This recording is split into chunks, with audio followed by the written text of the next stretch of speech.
Nos últimos dias, com certeza, você ouviu falar de Petrobras, seja porque teve mudança de gestão, mudança no imposto ou porque a empresa apresentou um lucro recorde. Mas como será que todas as mudanças afetam o seu bolso, mesmo se você não é acionista da Petrobras? E mais, se você quer investir no setor de petróleo, será que só tem a Petrobras aqui na Bolsa Brasileira?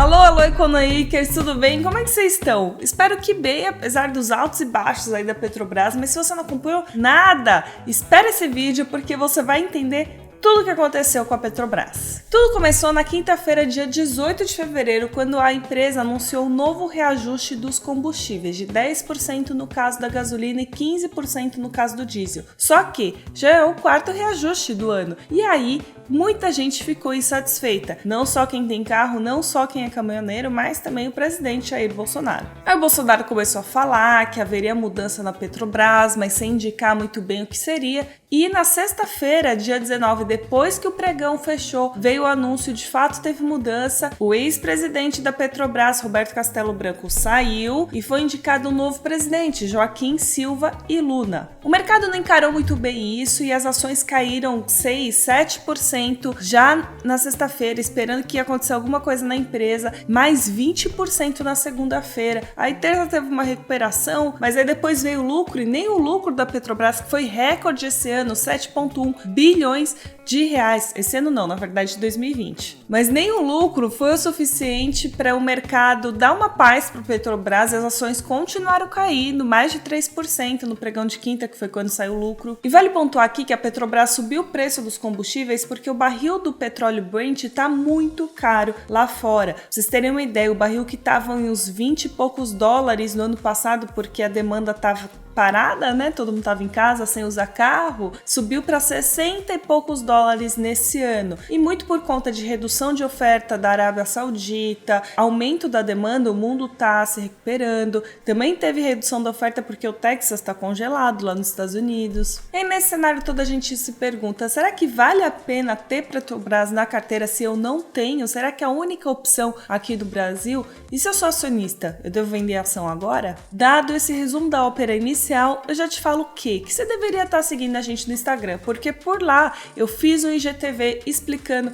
esse comecinho aqui do vídeo, mas agora a gente vai pro assunto de hoje, que é impactos disso para você consumidor, impactos disso para você acionista. Bom, o governo não gosta de ter preços tão altos de combustíveis porque isso acaba sendo repassado para o preço dos produtos. Aqui no Brasil a gente transporta as coisas via rodovia, não acontece via ferrovia ou via barco, hidrovia, nada disso, é via estrada. Então se o diesel fica caro ou mesmo se a gasolina fica caro, que aí afeta diretamente o bolso do consumidor, isso acaba se tornando um problema, causa pressão inflacionária. Mas o contrário, se tem uma política de controle de preços, e vale lembrar que isso não é exclusivo do governo Bolsonaro, né? A gente já tentou isso lá no governo Dilma, e vale pontuar também que a priori não mudou nada ainda na política de preços, tá? Então o mercado só está receoso com isso nesse primeiro momento. Se de fato ocorrer uma política de mudança de preço, será que não vai ter inflação também?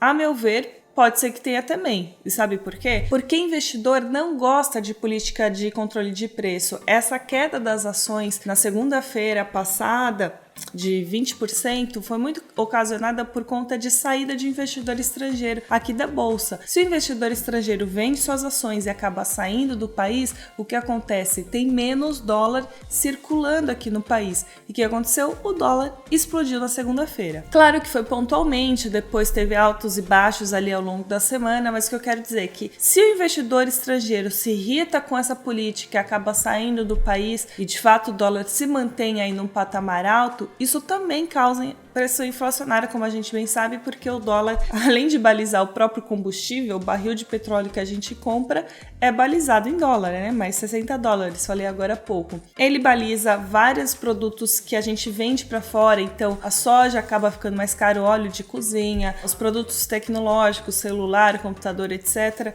Enfim, as máquinas que a indústria compra para produzir nas fábricas, então tudo é dolarizado. Isso acaba sendo repassado para a economia. alta de preço. Além disso, outra consequência é a queda da bolsa como um todo. A gente viu que na segunda-feira passada o Ibovespa caiu 5%. Por quê? Porque a Petrobras tem um peso grande ali na bolsa. E outras estatais, Banco do Brasil, Eletrobras, acabaram acompanhando essa queda também. Não foi tão forte como na Petrobras, mas porque quando o mercado acaba ficando meio reticente com a Petrobras, ele coloca meio que num primeiro momento, né? Tudo no mesmo balaio. Então fala, putz, é estatal, pode ser que tenha mudança também, interferência, ingerência política não é bem vista pelo mercado e acaba vendendo tudo. Então, se você não é acionista da Petrobras, mas você tem outra estatal, você pode sim sofrer um pouco nesses primeiros momentos. Agora, não tenho nenhuma estatal na carteira, mas tenho alguma ação que é exportadora, Gerdau, Minas, etc. Também pode ter impacto, né? Porque, como falei, né, o dólar alto acaba ajudando quem exporta porque, no fim, é mais receita. Mas se você tem uma empresa, por exemplo, que é muito endividada em dólar, isso pode ser um problema porque a dívida vai subir. Agora, eu não tenho nenhuma ação da bolsa. O que eu tenho é título público, o que eu tenho é CDB. Será que eu não tenho impacto? Se de fato ocorrer uma inflação, né, se o mercado ficar estressado com o Petrobras, passar a desacreditar não só na Petrobras, mas na política econômica liberal, como algumas manchetes falaram aí na semana passada, ou, sei lá, desacreditar no próprio ministro da Economia, o Paulo Guedes, e o dólar fica alto, a inflação vai subir, o que acontece? Juro sobe, tanto para segurar essa alta de preços, mas também para avisar o mercado que, olha, vem investir aqui, a gente está até oferecendo juro maior, então atrair esse capital estrangeiro que saiu do Brasil. E uma última consequência, mas não menos importante, desemprego. Por quê? O risco país acabou disparando 14% entre o anúncio e o começo ali da semana passada, depois também ficou entre altos e baixos, mas o investidor ainda está meio que analisando a situação ali da Petrobras, né? Mesmo o lucro que a Petrobras anunciou que foi recorde, né? 7 bilhões aí em 2020, não foi o suficiente para a ação subir forte, sabe? Daquela maneira assim, consistente. O investidor estrangeiro ainda está de olho na Petrobras e como vai ser essa política de preço, preferiu ficar de fora, risco país subiu, e o risco país é o indicador que mede um prêmio a mais, prêmio extra que o mercado internacional vai cobrar de você para te oferecer dinheiro, para emprestar dinheiro para você, porque você pode dar um calote. E aí então significa que se subiu, está mais caro para as empresas brasileiras tomarem crédito lá fora. E lembrando que as empresas brasileiras têm várias fontes de recursos, né? Elas podem lançar ação na bolsa, podem lançar um título privado, tipo uma debenture, elas podem pegar empréstimo aqui com os bancos nacionais e elas podem pegar empréstimo lá fora. Se elas forem pegar empréstimo lá fora, tá mais caro. Se o juro subir aqui e o mercado acha que vai subir, já achava, né, antes desse evento da Petrobras. Esse evento da Petrobras e descrédito na economia, no limite, numa situação bem limite, pode pressionar também, né, a inflação e o juro. Se as empresas forem pegar crédito, vai ficar mais caro, o que significa que é menos investimento em indústria, em fábrica, em geração de emprego. Então, pode ter impacto aí também nessa recuperação do desemprego, né? Enfim, que anda bem alto. Tá, mas a Petrobras então apresentou um lucro de quase 60 bilhões no quarto trimestre, o que foi recorde, aí no ano ficou com 7 bilhões de lucro. Mas será que é só a Petrobras que eu posso investir? Se eu acho que o setor vai continuar aquecido no sentido de que o preço do petróleo vai continuar em alta, a demanda vai começar a subir agora com a recuperação da economia mundial. Será que é só a Petrobras? Não é. Tem muita petrolífera negociada aqui no Brasil e sabe por quê? Porque desde o ano passado, no fim do ano passado, mudou a regra de BDR, ou seja, de ações estrangeiras sendo negociadas aqui no Brasil. Existem dois tipos de BDR, as patrocinadas, que é quando a empresa de fato vem aqui na B3, na Bolsa Brasileira e fala, quero colocar minhas ações aqui para serem negociadas, e as não patrocinadas, que é quando o intermediário compra essas ações lá fora, faz um pacote e vende aqui no Brasil. É uma instituição financeira que faz isso, garante esse laço, né, entre a BDR e as ações, e essas BDRs são chamadas de não patrocinadas. Para investir nas não patrocinadas, antes você precisava ter R$1 milhão. Quem tem R$1 milhão, né, minha gente? Então mudou a regra, agora qualquer investidor pode comprar BDR, mesmo o valor unitário. E com isso, além de tornar acessível as BDRs não patrocinadas que já estavam na bolsa, muita gente acabou se interessando por lançar novas BDRs na bolsa. E aí nessa, agora a gente tem muitas petrolíferas sendo negociadas aqui, muitas americanas, muitas chinesas. Aí eu separei algumas para falar com vocês aqui. A começar pelas americanas. As americanas têm tido aí um período meio difícil, apesar do petróleo alto. Não sei como, ninguém sabe, né, como vai ser o resultado agora nesse primeiro trimestre de 2021, mas o fato é que em 2020 muitas tiveram prejuízo. A ExxonMobil, que é negociada aqui na bolsa, teve um prejuízo de 22 bilhões de reais. Bom, a ExxonMobil você consegue comprar por uns R$75, a ConocoPhillips, que é outra petrolífera americana, você consegue com uns R$70, mas o fato é que as petrolíferas tiveram uma queda nos resultados em 2020 porque o mundo parou. E aí a demanda diminuiu bastante, eles tinham estoque de petróleo, né? A oferta, né, estava ali ainda regular, então o preço caiu do petróleo e com isso o lucro dessas empresas. A Chevron, que é outra petrolífera americana, reportou um prejuízo de 5 bilhões em 2020 também, então estão todas meio que no mesmo barco. Além dessa notícia, a agência de rating S&P, que enfim classifica, né, o risco das empresas, o risco dos países, o risco dos títulos públicos, tudo quanto é risco, rebaixou a nota da ExxonMobil, da Chevron, de todas essas petrolíferas. Aí você fala, mas o cenário não é de alta do petróleo, mas a S&P já está enxergando lá na frente. O que eles estão falando? Que cada vez mais as fontes renováveis, ou seja, carro movido a energia elétrica ou outras fontes de energia, vão começar a ser mais buscadas. E essas empresas, apesar de algumas já terem se movimentado nesse sentido, acho que a Shell é a maior referência nisso, essas empresas ainda estão muito longe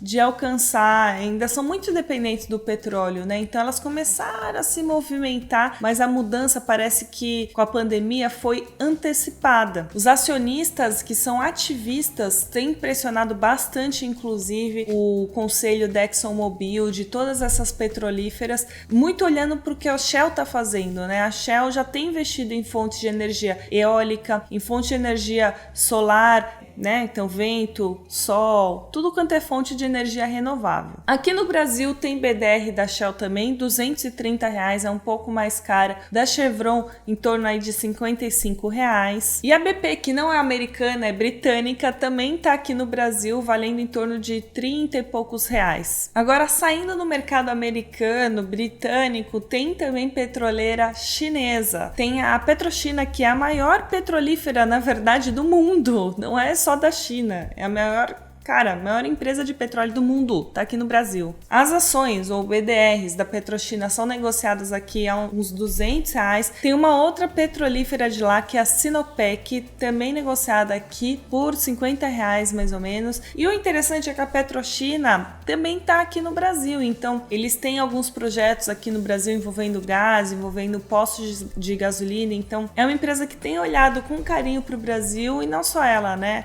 A Shell, todas elas estão um pouco que namorando o mercado brasileiro, porque aqui a gente é um país, afinal, que tem sol, que tem vento, então tem essas fontes de energia renovável que o mundo está buscando. Então, se você quer investir no setor de petróleo, mas não necessariamente em Petrobras, porque você acha que o risco político da Petrobras é alto, tem opção na bolsa. Você pode comprar BDR da mesma maneira que você compra ação, é só você entrar na sua corretora, no home broker, digitar o código dele. Se você não sabe o código, eu vou deixar o código dessas que eu citei aqui embaixo desse vídeo. Não é uma indicação de compra, mas se você estiver buscando expor parte da sua carteira no setor, vai aí a dica. O interessante é que se você investir nessas empresas, na verdade você vai estar tendo dois tipos de diversificação, não só setorial, né? Se, sei lá, você já investe em outras coisas e vai colocar petróleo na sua carteira, mas também uma diversificação, porque você vai estar expondo parte dos seus investimentos a um risco externo, né? Então você vai estar diversificando com investimentos estrangeiros. Essas empresas recebem em dólar, então se o dólar aí ficar disparado, se o real se mantiver desvalorizado, pode ser uma boa também. Agora, isso vale para o bem e para o mal, né? Se o real se recuperar e o dólar cair, essas empresas, enfim, a BDR dessas empresas pode sofrer um pouquinho. Além do código dessas empresas, eu vou deixar aqui na descrição desse vídeo o link da B3 que tem todas as BDRs listadas. E senta, viu, para ler tudo porque, cara, são centenas. Realmente tem muita BDR, mas enfim, se você veio nesse vídeo interessado em BDRs de petróleo, tem tudo lá também. A última pergunta que não quer calar: se eu sou acionista da Petrobras, será que vale a pena eu vender as ações nesse momento? O que eu costumo falar? Você investe em ação olhando uma tese, né? Seja recebimento de dividendo, seja geração de lucro, seja a questão setorial, porque você acredita muito no setor. Se nada mudou, continua. Se você acha que esses eventos recentes, porque essa troca de comando ainda de fato não representou nenhuma mudança na alteração de política de preço, né? O mercado só está receoso nesse primeiro momento. Se você está com o mercado e você acha que vai ter mudança e que a empresa vai se ferrar nessa, vai ter prejuízo como teve lá no período da Dilma Rousseff, vende. Enfim, assume o prejuízo agora se você acha que a coisa vai piorar daqui para frente. Agora, se você acha que não mudou nada no seu cenário, que ainda é cedo e que o mercado, na verdade, penalizou demais a ação, a visão, inclusive, que a Orama Investimentos trouxe pra gente numa live que rolou na semana passada, vou deixar o link também na descrição desse vídeo, ou melhor, aqui ó, nos cards. Se você acha que o mercado penalizou demais a ação, então continua com ela, porque enfim, você acha que estão exagerando. E se você está de fora, será que vale a pena entrar agora? Não sei, porque a ação desvalorizou bastante, mas uma boa parte já foi recuperada ali na terça, na quinta caiu de novo, mesmo tendo lucro, né, em 2020. Então, o negócio tá meio de lado, sabe? E tá um momento meio arriscado. O risco da ação, segundo o mercado, segundo a maior parte do mercado que ainda tá precificando baixo, aumentou um pouquinho. Teria sido interessante se você tivesse entrado ali quando teve uma desvalorização de 20%, né, como muitos investidores que tiveram mais sangue frio fizeram. Agora, nesse momento, eu esperaria um pouco para ver como a coisa vai rolar. Mas e você? Você tem Petrobras na carteira? Você não tem? Você nem quer ver de perto esse setor de petróleo? O que você faz com os seus investimentos? Responde aqui nos comentários que eu vou comentar também e a gente se vê no próximo conteúdo.